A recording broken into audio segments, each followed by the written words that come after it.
As always, I will start by sharing our data for this week.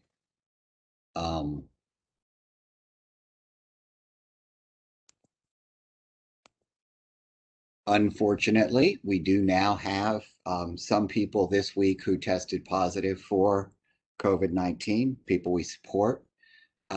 You will notice there are now 431 people who have tested positive, which is 2 more than previously, but we had 3 positive results this week. And this is because we had 1 person this week who tested positive for the second time. The first time having been more than a year ago, so we're sure it is a new infection. And unfortunately, that's a person who has been counseled but has refused so far to get a vaccine.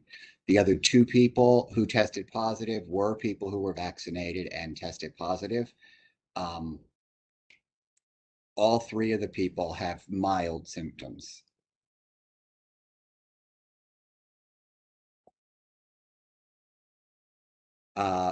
So the 2 people that tested positive were in supported living. So there are now 208 people in supported living who have tested positive. 37 people in residential habilitation placements, 4 people in out-of-state placements, 2 who were in a nursing home, 56 in natural homes, 1 in a mental health facility, 114 in intermediate care facilities, and 9 in host homes.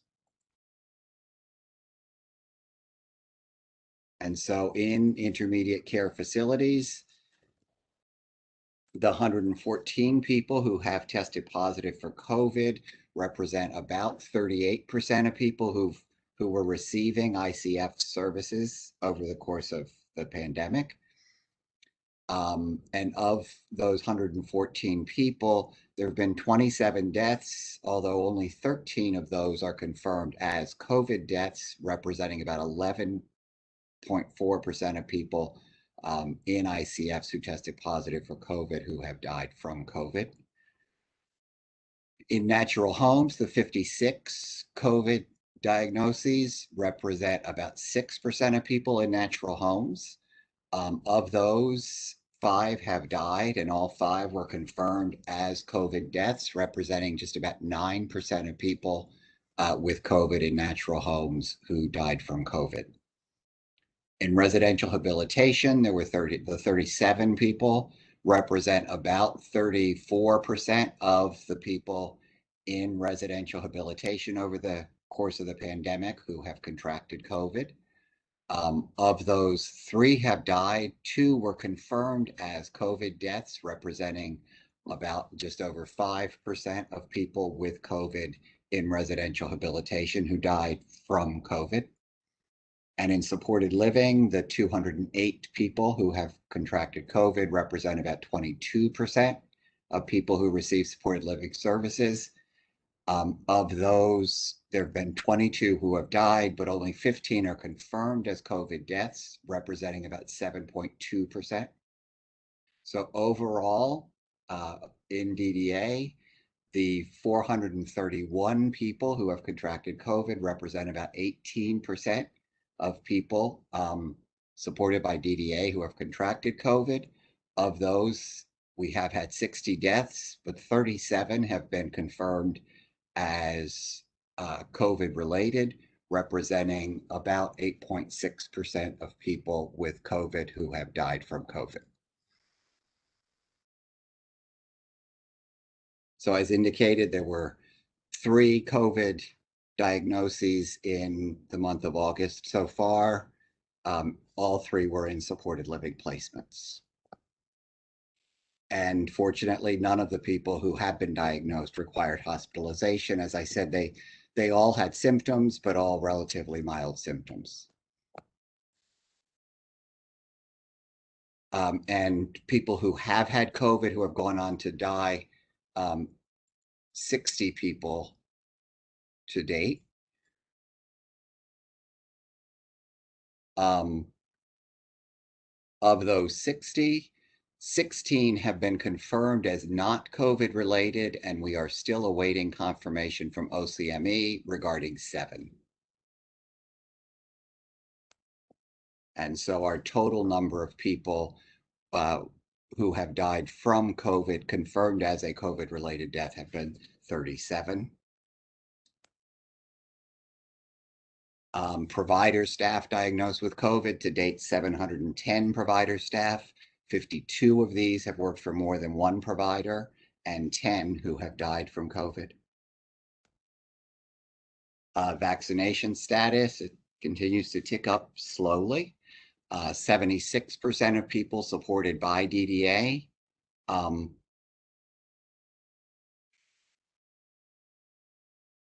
have had at least one vaccine. In host homes, that's 79%. In intermediate care facilities, 97%. In natural homes, we're at 60%. In residential habilitation, 96%. And in supported living, 84%. Amongst provider staff, I should have indicated, it says here we updated this date on July 30th. In fact, this is an update from a week ago. So from August the 12th, the update that we received, 63% of provider staff have been vaccinated for COVID, and that data is updated on our website with the correct date. Amongst DDS staff, the update that we have from a week ago, we have 73% of staff who have been fully vaccinated for COVID.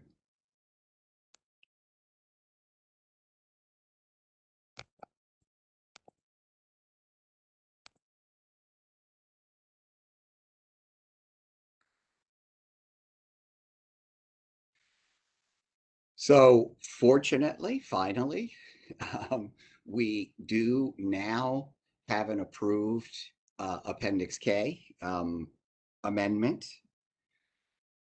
And Chanel Parkar is going to provide an update for us on what was included in this 5th Appendix K approved for the district. So I'm going to allow Chanel now to start sharing. And then after this, I will talk about some of the information that has been shared in the past couple weeks and the clarifications we've received regarding vaccination requirements in the District of Columbia. But for now, Chanel, if you could share the Appendix K information. Thanks. Good afternoon, everyone. Can everyone hear me? Yes. Okay, good. All right. So yes, our Appendix K was approved by CMS on Wednesday, August the 18th. So I'm just going to go over what that approval included. And by the way, this is our 5th DC COVID-19 Appendix K.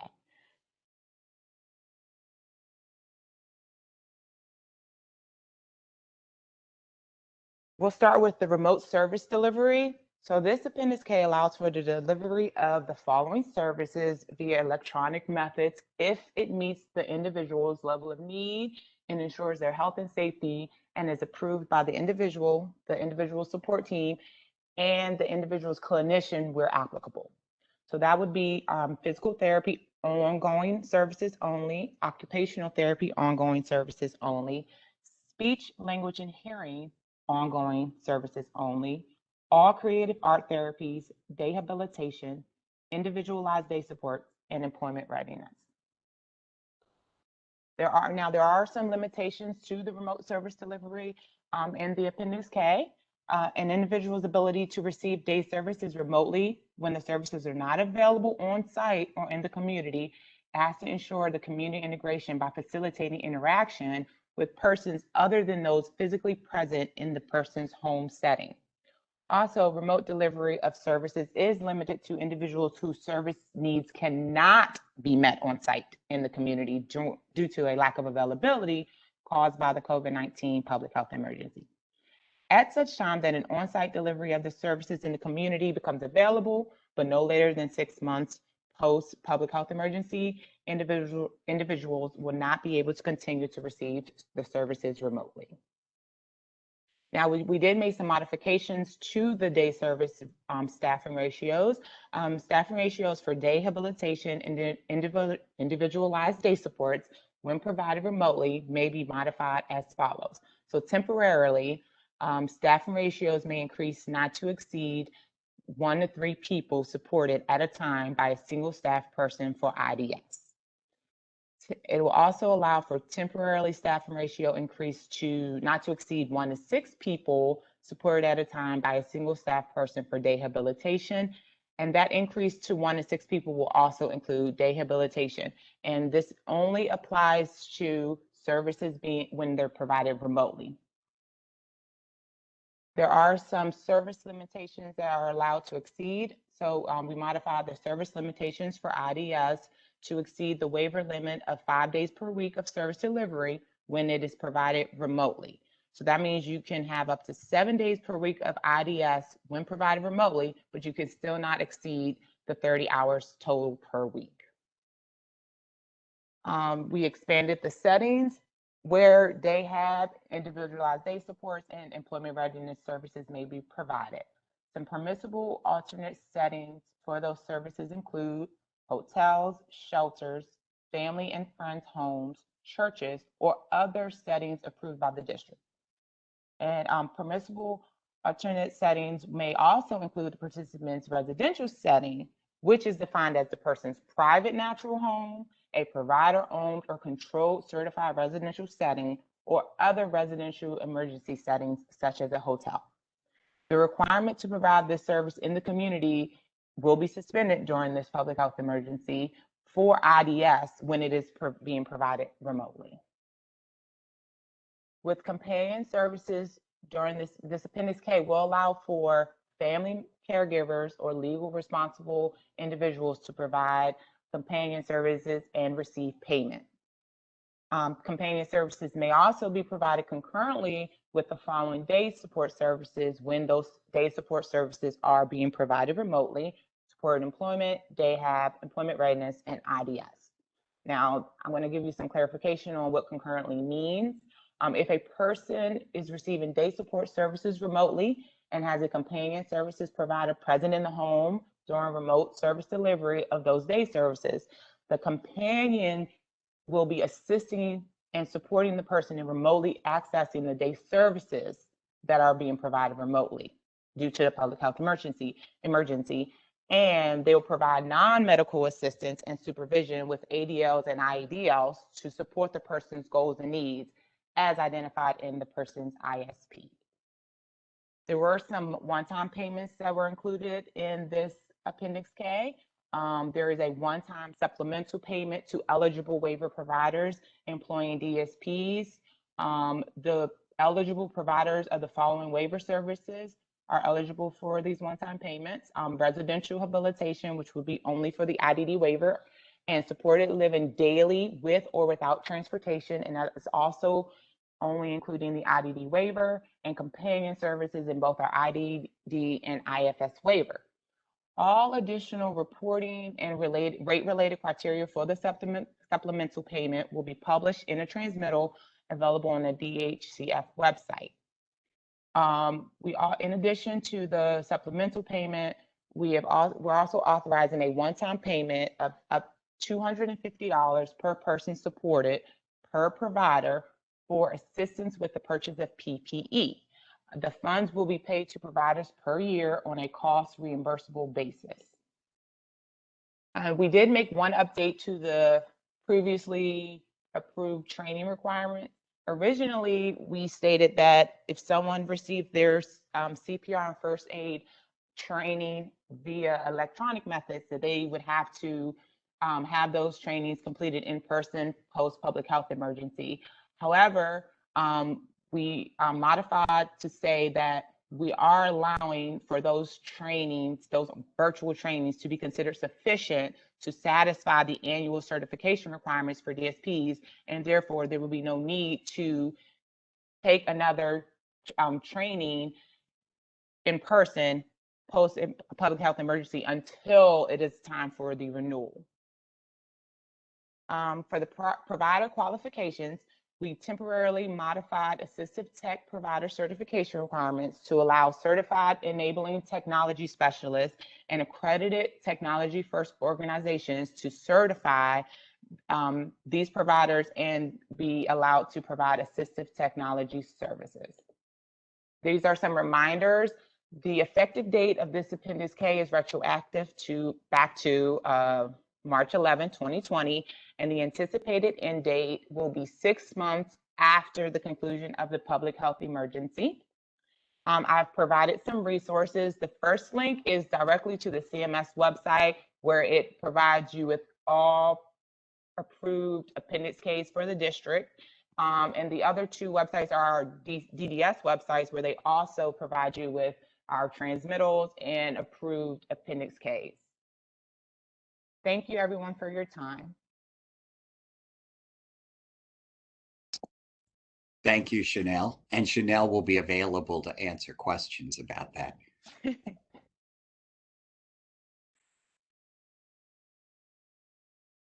So the other thing I wanted to speak about briefly is earlier this week, people may have seen, hopefully, a press conference by the mayor where Dr. Nesbitt also spoke about some requirements for professionals licensed in the district to have a COVID-19 vaccination. And a letter has gone out to folks who are licensed professionals in DC, and it's licensed or certified. So that gets to, any of our healthcare professionals, as well as the trained medication folks, the TMEs who are also DSPs. Direct support professionals are not licensed or certified. It does not include them. However, it also included any staff that work in DC homes or DC facilities that are licensed by DC Health. And so therefore, any staff providing direct care or having direct contact in an intermediate care facility or residential habilitation placement that is licensed by DC Health would also be covered by this requirement that their staff have at least their first vaccine prior to September 30th. And before renewing any license, staff are going to have to show proof that they have been fully vaccinated. As people know, the most recent mayor's order also referenced DC government employees, contractors, and grantees, and the requirement for vaccination for all of our staff. The clarification that we've gotten most recently regarding contractors and grantees was narrower than I had read it initially, in that it applies to contractors and grantees that work at the agents at a DC facility. So for example, our guards, contract employees that we have on site, or staff that work under the direct supervision of, it may be under a contract or a grant, but under direct supervision of DC government employees. And so that's a bit narrower than to say all contractors in the district government.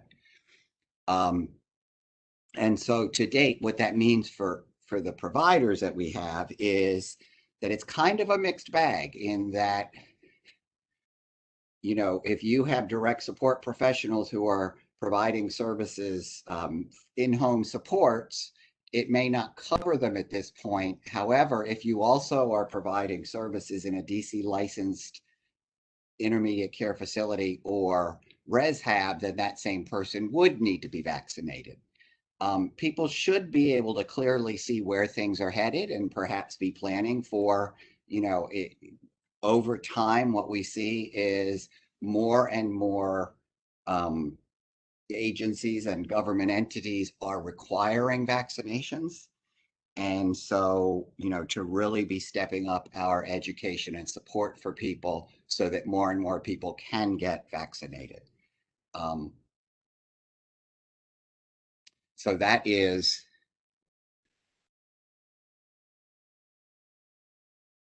So it is the may right. So the licensed professionals would be people who are there is a question. I'm sorry, I need to remember to read these. So the vaccine mandate is only for licensed providers within the district, not those providers that are licensed outside of the district, such as in another state. That is correct. And we expect that those providers licensed outside the district are not working in the district because that would be practicing without a license. So the scope of this order does not go beyond the boundaries of the District of Columbia.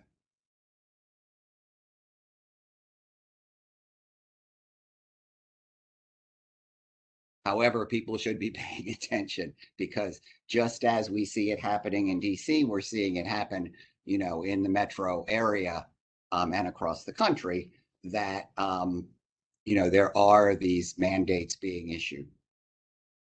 And we saw the president earlier this week speak to, it sounds like a coming CMS requirement that all staff within nursing homes be vaccinated. So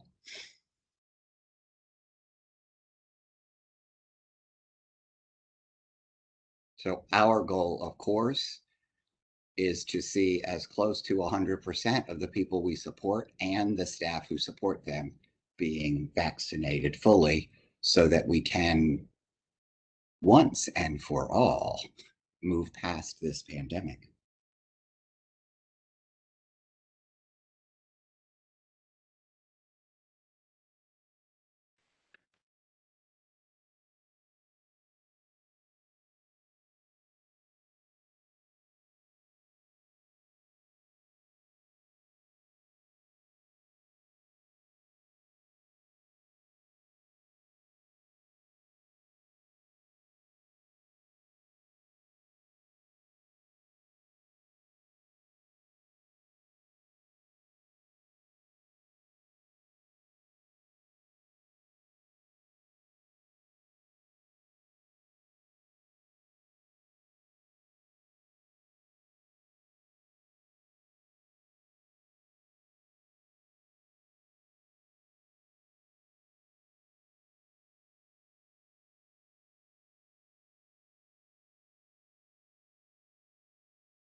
So I see a question, if a licensed or certified personnel doesn't want the vaccine, is weekly testing adequate to renew their license or certification? So there's a couple of things about that question. And I will say all I have seen so far is a press release and a PowerPoint. I have not seen, I do know that a letter went out from DC Health to health professionals who are licensed in the district, advising them of the requirement to be vaccinated. And I can share what was shared from my memory of what was shared at the press conference, which was at this time, there is of course, a health exemption for people who have a specific health reason that prevents them from getting the vaccine. There is a religious exemption. And for people who refuse the vaccine, weekly testing will be allowed as long as the authorization is the emergency use authorization. As soon as the vaccine is fully approved, the option to test weekly for people who refuse the vaccine will go away.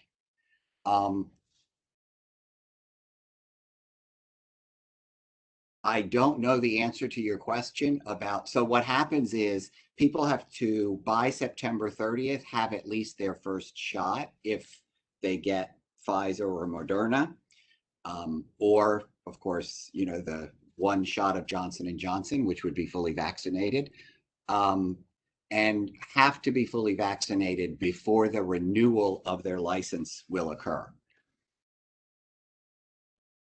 And that is as soon as any of the vaccines are fully approved by the FDA, the option to test weekly will go away.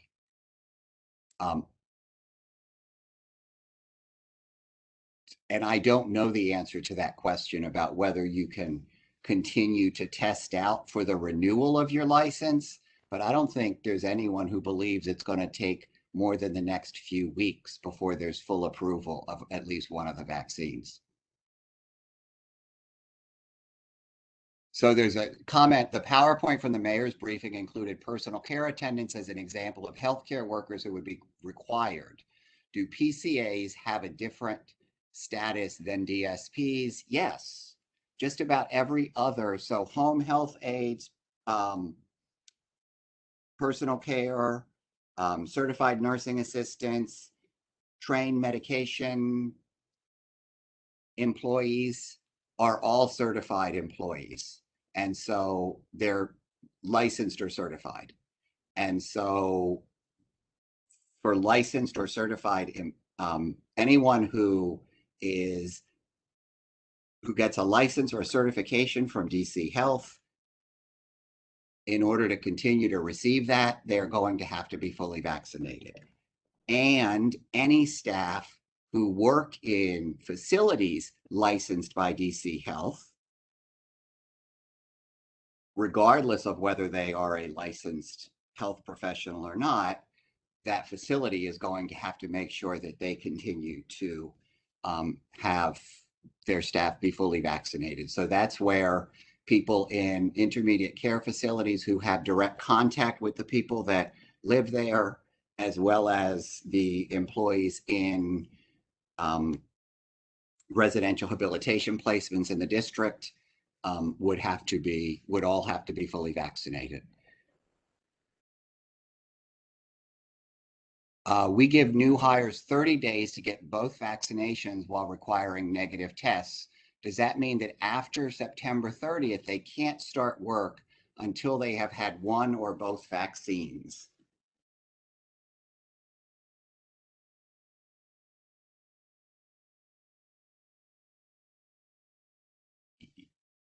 That is a good question. The only answer, like I say, all I've seen so far is a PowerPoint and a press release. And so I haven't seen a question that specific get answered.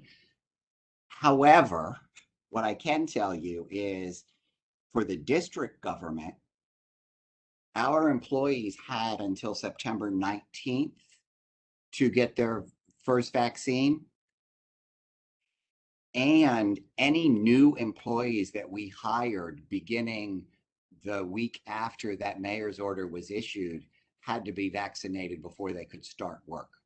So in terms of intent, that's just me making inferences from the other things I've read. I have not seen any guidance that answers that specific question. When boosters are authorized, will that also fall under the vaccine mandate? That's a good question. It would come down to, if there's a vaccine mandate, how exactly do they define fully vaccinated?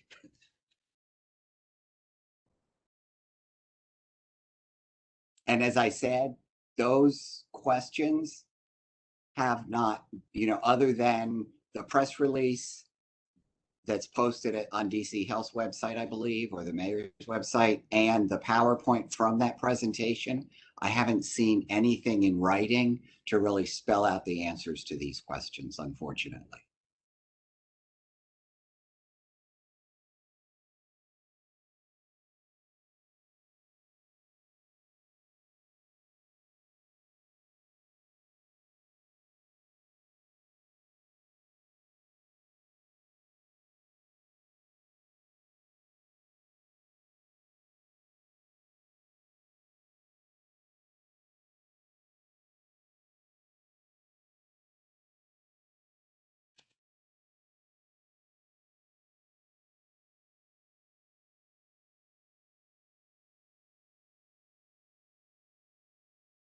I also just want to remind people, as always, if you type a question into the chat, make sure you're typing it to everyone.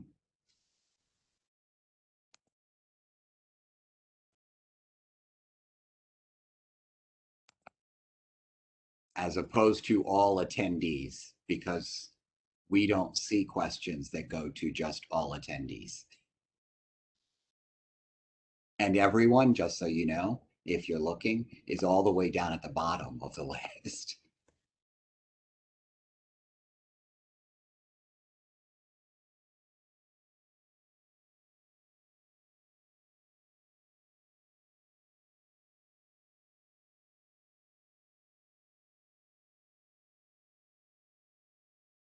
So just to clarify, DSPs who work in natural homes for in-home supports and companion services are not licensed healthcare workers, not required to get their first vaccine by September 30th, 2021.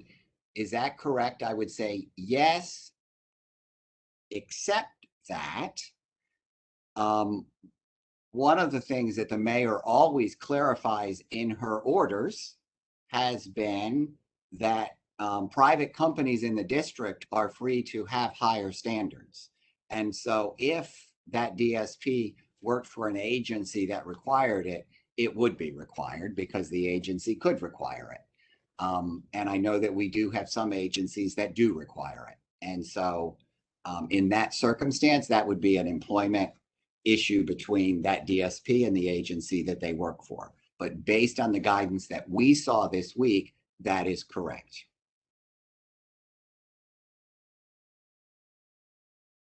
Will day programs be able to bill when there is staff in a person's facility or home providing support to people receiving remote day programming?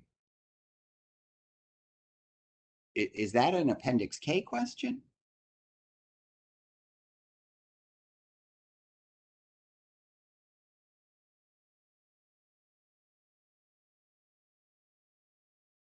I'm not sure. I don't fully understand that question.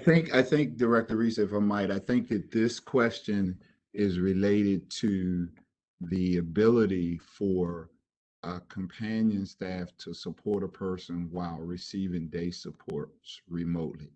I'm not sure, but that's what it reads like.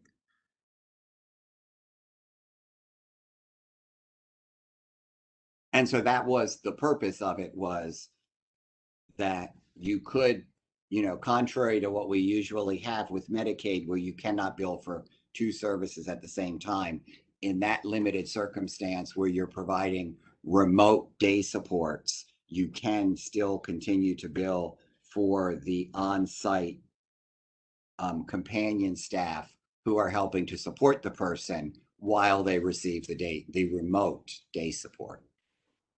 I would only add that the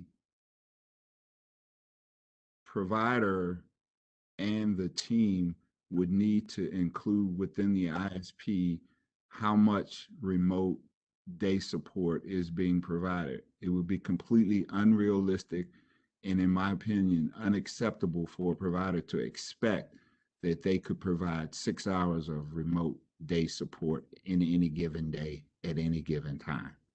So that's just something to think about. I know a lot of people are concerned about ensuring that they sustain their business model, but it would be unrealistic to expect that you, I, or any person would sit in front of a computer for 6 hours and receive remote anything. I just wanted to put that out there. Regarding the approved Appendix K reimbursement for PPE, how is this to be requested? We will send something out to folks. We're meeting early next week with DHCF so that we can clarify exactly how the request will be submitted. Can the one-time payment mentioned be clarified? Well, it's essentially $250 per year per person supported, cost reimbursable, which means that which means that you can look at the number of people to whom you're providing services, multiply that times $250, and have receipts for PPE within 1 year that don't exceed that amount.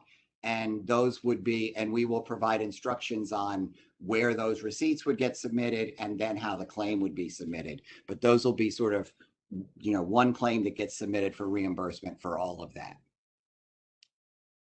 So there's a comment that says the PowerPoint said licensed and unlicensed, not licensed or certified. So this appears to be a change in approach from the original intent. It could just be, so there were two separate provisions in the PowerPoint. There was 1 and 2, and I thought 1 was licensed, certified, or something else. And then the next one said licensed and unlicensed staff who work in the facility. And so and all of those are DC Health requirements. And so to the extent what I'm saying is any different, that's just a misstatement on my part. DC Health will be responsible for making sure. And as I said, DC Health has sent something out to all licensed health professionals in the district. So if people are a licensed, and I want to be clear because, technically, these different fields, they don't fall under the category of being licensed. They're certified, but all of them are regulated by DC Health. So all of these different professions, health professions, regulated by DC Health, fall under the requirement for vaccination, and all of the facilities regulated by DC Health, whether the staff who have direct contact are licensed or unlicensed, fall under the requirement. And so I don't think that's a change from what Dr. Nesbitt said. And if there's anyone from DC Health that hears that I've said anything different from what was said, and like I said, unfortunately, this is all sort of based on the PowerPoint and the press release and not based on written guidance I've seen.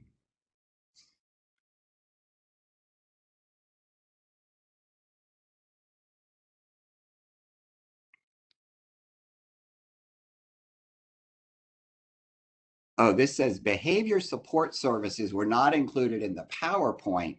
Does that mean that they can no longer be provided remotely? I assume you're referring to the Appendix K PowerPoint.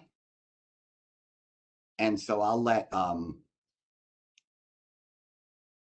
Chanel answer that, please.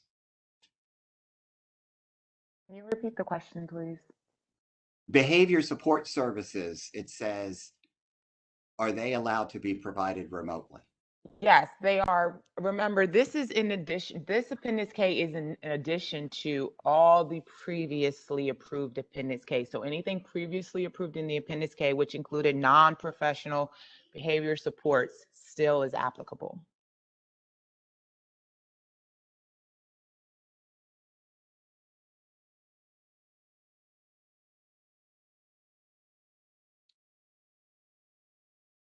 The mayor's, this is a comment from someone, the mayor's PowerPoint said, all licensed, certified, and registered health professionals, all EMS providers, such as paramedics and emergency medical technicians, EMTs, and all unlicensed healthcare workers, such as patient care technicians, personal care aides, and environmental services staff. Will the PowerPoint be shared with us? That's not my PowerPoint, so I don't know. I see someone's copying from it. So maybe Morgan, you could tell us where you got it. I just watched the PowerPoint during the press conference.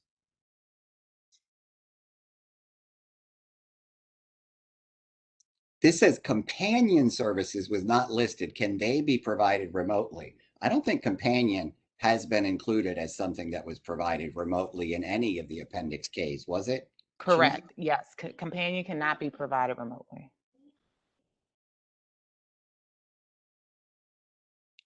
Does the remote service need first to be authorized? I'm going to leave this one to Winslow.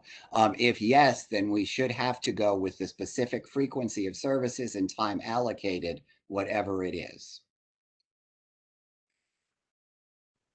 So I'm really just trying to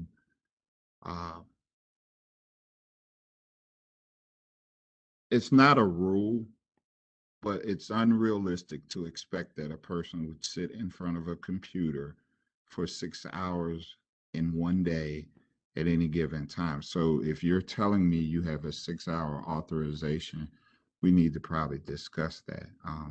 The decision to use remote services is guided by the person, their willingness to do so, and their capacity to be supported safely in that manner. So in the case of a team making that decision, my expectation is that consideration is done thoughtfully for the person. So I'm not going to say specifically more than that. To clarify, the person, their team is in agreement, has the ability to receive the services remotely and can be done so safely. This is not about the benefit of a provider making money. This is about the person in their life. And I know that may sound a bit straightforward, but we have to be thoughtful about this.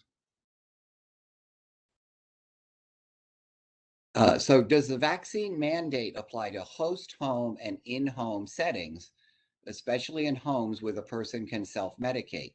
The vaccine mandate applies to, and it was right up here, it applies to all licensed, certified, and registered health professionals.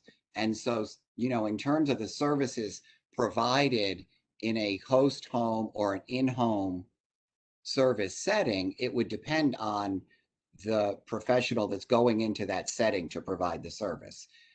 If it applied to a DSP who is a TME, yes. If it's a DSP who is not a TME, no.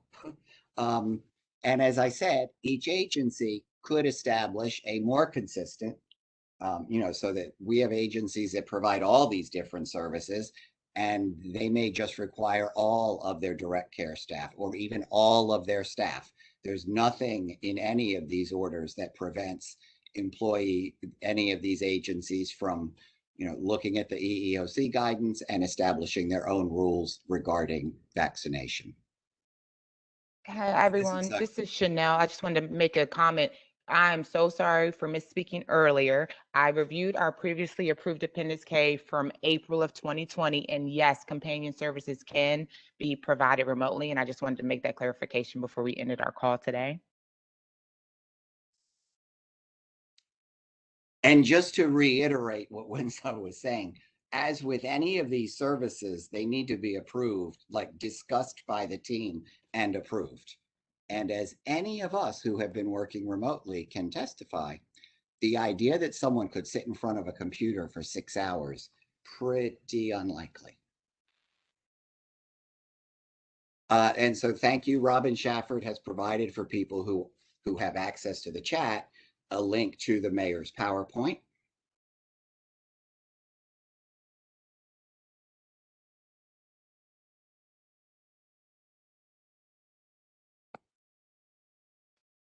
Oh, so yes, the PowerPoint from today, as with the PowerPoints that we share every week, are posted on our website the Monday after the forum. So today's PowerPoint will be on our website I expect on Monday. I always send them after this, and then they are posted on that Monday.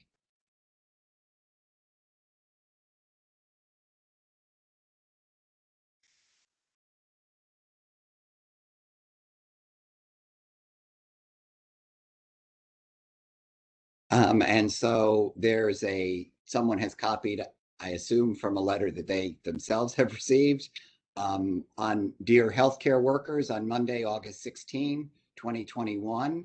The District of Columbia Department of Health, DC Health, announced a COVID-19 vaccine requirement for all licensed, certified, and registered health professionals and all licensed healthcare workers in the District of and all unlicensed healthcare workers in the District of Columbia.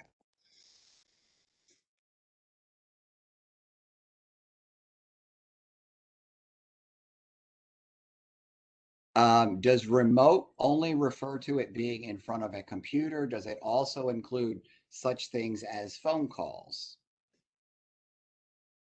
I can answer that, Andy. It does allow for telephonic remote delivery of services in addition to computer.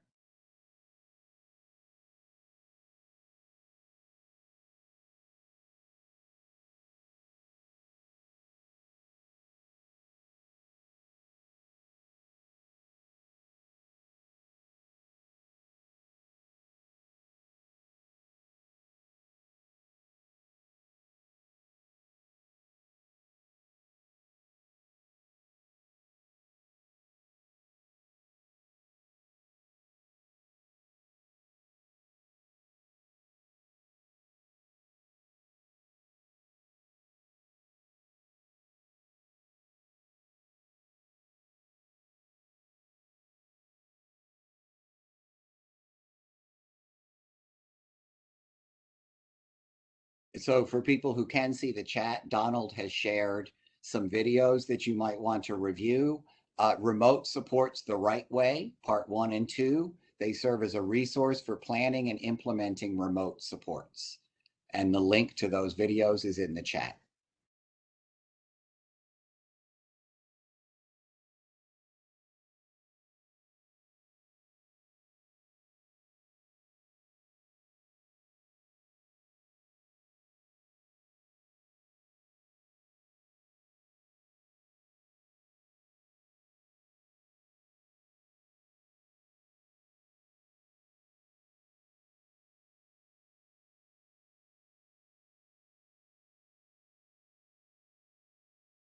So there's a question. Nelson posted the DC Health, or he quoted from the DC Health letter that went out to licensed healthcare providers in the district. What is DC Health's position regarding what constitutes an unlicensed healthcare worker? As I said, the only thing any of us have seen has been the press release and the PowerPoint. I will say that in the press conference last Monday, what Dr. Nesbitt referred to was that she was establishing this mandate for everyone that was within, for everything that was within her authority. And so that is where we have inferred from that this would include ICFs and residential habilitation, whether the people that work there are licensed or not, that have direct contact with the people supported in those placements.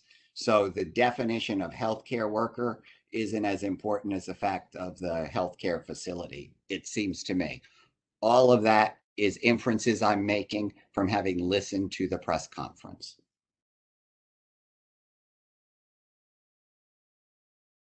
And I just want to make one more decision on Parker one more time, I promise. I just want to clarify that the Appendix K follows the federal public health emergency and not the district's public health emergency. So therefore, the federal government still has a public health emergency in place. And until that ends, that is 6 months following the end of the federal public health emergency is when the Appendix K would no longer be applicable. I just wanted to clarify that for everyone because I know the district's public health emergency ended back on, I think it was July 25th. Thank you, Andy. I'm sorry again. No, thank you very much for that clarification. So a comment from someone that my understanding was that DSPs are considered healthcare workers for the purpose of DC health guidance regarding, for example, PPE, prioritization for vaccine. This would suggest that DC Health has the authority to include them in the vaccination requirement. I would disagree. I mean, I can just say in considering this, and especially with the end of the public health emergency, I don't see that DC Health has authority over services that are provided outside of a DC Health licensed setting.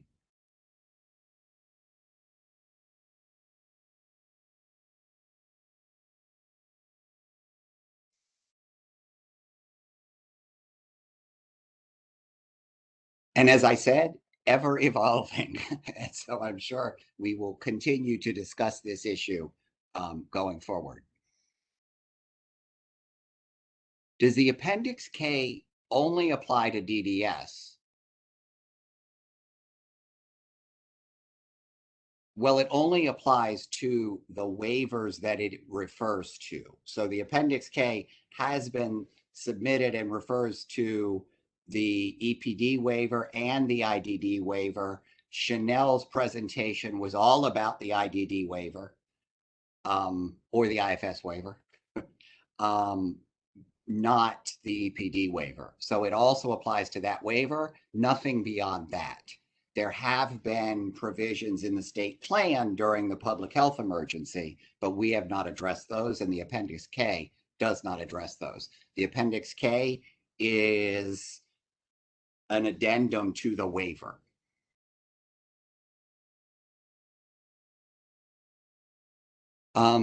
Somewhat, let's see, the Appendix K stated small group day staffing ratio has been extended to not to exceed 1 to 6.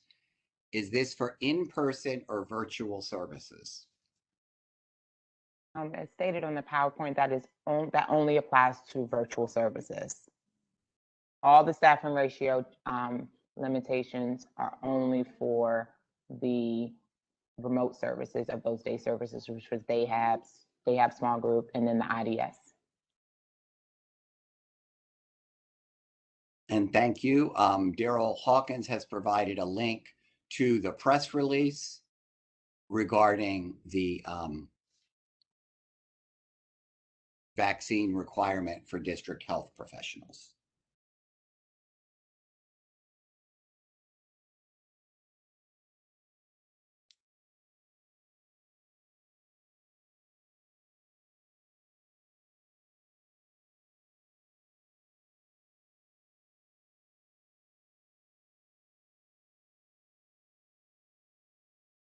And then there's a note from Nelson Vanucci from DC Health. He is hearing that there's a request for a more comprehensive list of how unlicensed healthcare workers is defined, and they'll be bringing that request back to senior leadership at DC Health. And as always, I expect they'll be joining us each week, so any information they learn, they'll be able to share on subsequent calls.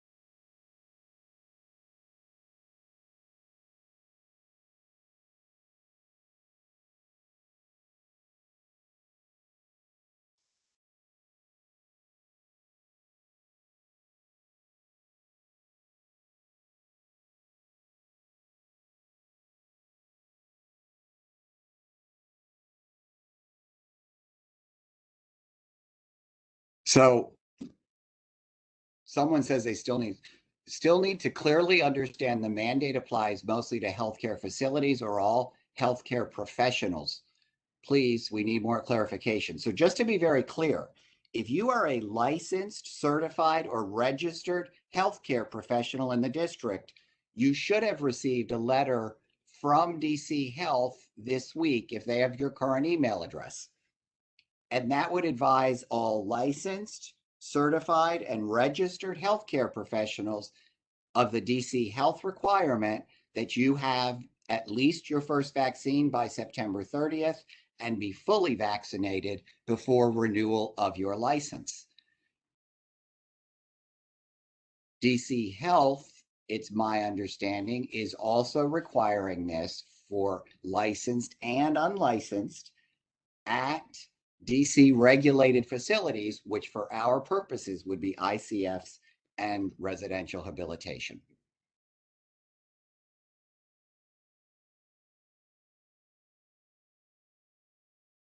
And as I said, this is just me.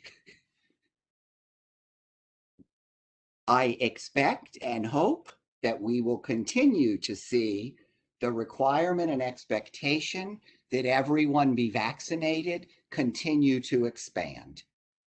Because the reality is the only way that we move past this pandemic is for everyone to, or nearly everyone, because I recognize that there is a limited number of people who for health reasons or some people for religious reasons are not able or willing to be vaccinated for legitimate reasons that they have, but that we could be well above 90% in terms of people being vaccinated, which is better for those people, better for the people, people in their family that they live with, and better for the whole community. So what we need to be really focusing on is how we provide the education and support to get the remaining, within the people we support, we're at 76%. So we've got 24% of those folks who we really want to see 23% of them get vaccinated.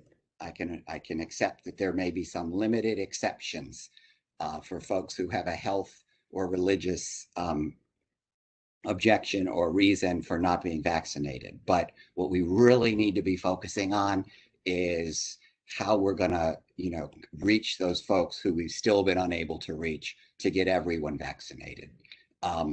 Seeing the reports come in each week of staff who are contracting COVID, my concern each time I see it is, was that a vaccinated person? Because of the real potential of harm to the people that we support, and for our whole community to really move past this and to be back at work and back in the community safely. Director Reese, that was really well said. I want to also just to underline your point. There are, children under the age of 12 are not able to be vaccinated, and we are seeing increased cases in the country of children getting sick with COVID because they do not have the vaccine available to them. So one other to the many lists of reasons that those that are able to get vaccinated should get vaccinated. Thank you. Oh, thanks for that reminder.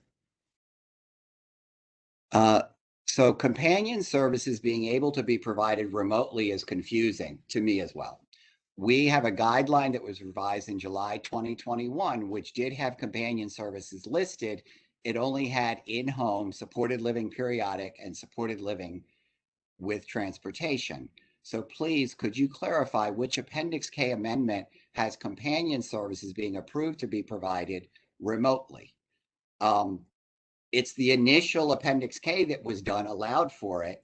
I will admit it confuses me as well. And perhaps Chanel or Winslow could clarify in what circumstance we might have remote companion services.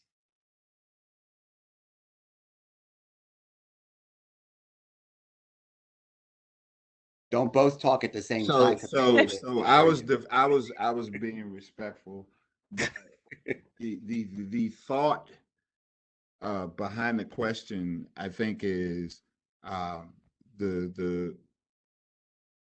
person wants to know where it's in writing that can be provided remotely. I was actually looking at my Appendix K folder and trying to rifle through really quickly where the exact language is. But I challenge the provider to review those Appendix Ks. I know I can't do it right now off the top of my head, but it's my oh, Morgan says she cut and pasted it from the Appendix K earlier in the chat. So thank you, Morgan. Let me see if I can. And it is there. Yeah, it's there. I mean, I'll just say, I don't know. And that was why I said any service and how it's being delivered needs to be discussed first with by the team. I can't think of, I don't know why we included it more than a year ago. Well, I mean, the thought was a year ago we were in a space where people weren't leaving their homes at all unless there was an absolute need to do so. And, I think one of the things I would encourage the group to do, if they haven't, if you've taken notes or journaled or kept emails / copies of documents, just look at where we were and where we are, and you can see we've evolved, but some things we still continue to do. And I think that that's one of the biggest challenges that we face is we are not today where we were when this pandemic public health emergency started. We've evolved, and seemingly many have seemed to have forgotten how we've got to where we are. And it's, it's a lot. So I understand that. So off the top of my head, I wish I could just point you right to the language, but it may take some time. And well, the language is right here. I think the legitimate question is why would you do this? That aside, that's a question for each team based on the person's needs. Well, and we are at 1:05. So this has been a really robust discussion today. I want to thank everyone for that. And we will talk again next week. Thanks a lot. Thanks.